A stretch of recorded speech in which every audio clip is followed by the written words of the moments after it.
estou aqui com o pastor Felipe Diego, ele que é da Igreja Reviver. Aliás, nós estamos na nave da igreja para falar a respeito desse assunto. Eu queria que o senhor começasse a comentar essa visão religiosa da pandemia. Pastor, tudo bem? Boa noite. Boa noite, Carlos. Boa noite, Nani. Boa noite a todos que estão nos ouvindo. A nossa visão, né, é que a pandemia foi uma permissão de Deus. Muitas pessoas perguntam, tentam entender se isso foi um castigo de Deus. Eu não vejo dessa maneira. Eu vejo que todas as coisas passam pelo crivo e pela permissão de Deus, e a pandemia passou pela permissão de Deus. E essa pandemia tem trazido, infelizmente, muitas pessoas que têm ido a óbito, muitas pessoas que têm perdido pessoas que amam, mas, acima de tudo, tem muitas pessoas que também tinham perdido muitas coisas e têm resgatado, alguns a fé, outros a esperança. Eu vejo que a pandemia, nós temos dois lados, lados ruins e lados positivos. Quais são esses lados, pastor? Os negativos, eu vejo que tem muita gente, né, sendo colhida para os céus, muita gente morrendo, muita gente, né, perdendo pessoas que amam, queridas. Eu também perdi pessoas queridas, né, amigos próximos. Mas, de outra maneira também, eu vejo que as pessoas nunca pararam para pensar que a vida pode terminar sem ter te avisado, que as coisas têm um tempo determinado e que a gente tem que amar com excelência e na totalidade todos os dias quem está ao nosso lado, que nós precisamos ter fé, que precisamos ter compaixão pelo outro, né? Mais empatia. E eu acho que a pandemia tem trazido isso também. O senhor falou de castigo de Deus, que o senhor não acredita que tenha sido castigo de Deus. Comente um pouco mais sobre isso. Jamais.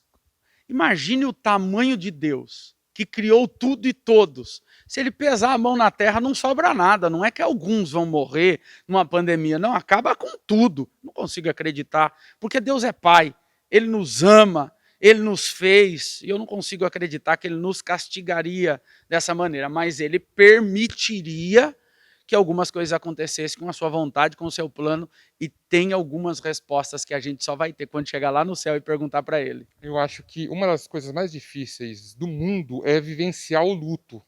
Como passar? Como é que a religião vê esse momento difícil? Como vivenciar o luto numa situação como essa? Eu acho que a primeira coisa, as pessoas precisam compreender e aceitar a soberania de Deus. Quando eu entendo e aceito a soberania de Deus, eu consigo compreender que algumas coisas não estão na minha mão. Esse é o primeiro ponto. Segundo ponto, nós temos que estar conectados diante de Deus, temos que estar com o nosso coração nele, para que ele nos dê uma graça para poder suportar aquilo que naturalmente a gente não suportaria. Eu costumo dizer do que está na Bíblia a respeito da paz que excede o entendimento. Né? Essa palavra vai dizer que não tem entendimento humano que possa compreender, ter paz nesse momento, mas diante dos céus a gente pode acessar esse nível de paz para poder descansar o coração nesse momento tão difícil. E outra dica que eu quero dar é que, se você sentir vontade de chorar, você precisa chorar. Né? Você precisa viver o luto. Jesus viveu o luto quando João Batista foi morto. Né? Ele ficou triste, mas depois ele terminou. Porque a Bíblia diz que o choro dura uma noite, mas a alegria vem pelo amanhã. Outra coisa que eu disse, inclusive, esses dias para uma pessoa. Ela perdeu o irmão dela e eu disse, e aí, perdeu teu irmão? Ele está morando no céu? Tá morando no céu. Eu falei, ok. Quer reencontrar ele no céu? Quero. Então você precisa ter uma vida de retidão, precisa fazer as coisas de maneira correta, precisa buscar a Deus, precisa ter índole, precisa fazer as coisas direitinho. Porque se você fizer direitinho, você vai se reencontrar com ele no céu. Então, viver o luto também é aprender com o luto e se aperfeiçoar. Esperança. O que falar dessa palavra num momento como esse? Deus pode todas as coisas. O Senhor é o nosso pastor e Ele não vai nos faltar. O Salmo de número 23, muitas pessoas confundem ele, né? Na nossa tradução ele está escrito, o Senhor é meu pastor e nada me faltará.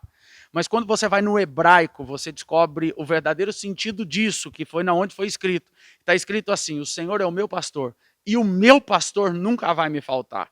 Te falta dinheiro, me falta dinheiro, te falta alegria, me falta alegria, tem dia que falta paz, tem dia que falta amor, mas esse versículo bíblico está dizendo, o Senhor é o meu pastor e o meu pastor nunca vai me faltar. Então, no luto, sem o luto, com a pandemia, sem pandemia, dias difíceis, dias fáceis, Deus sempre estará ao nosso lado.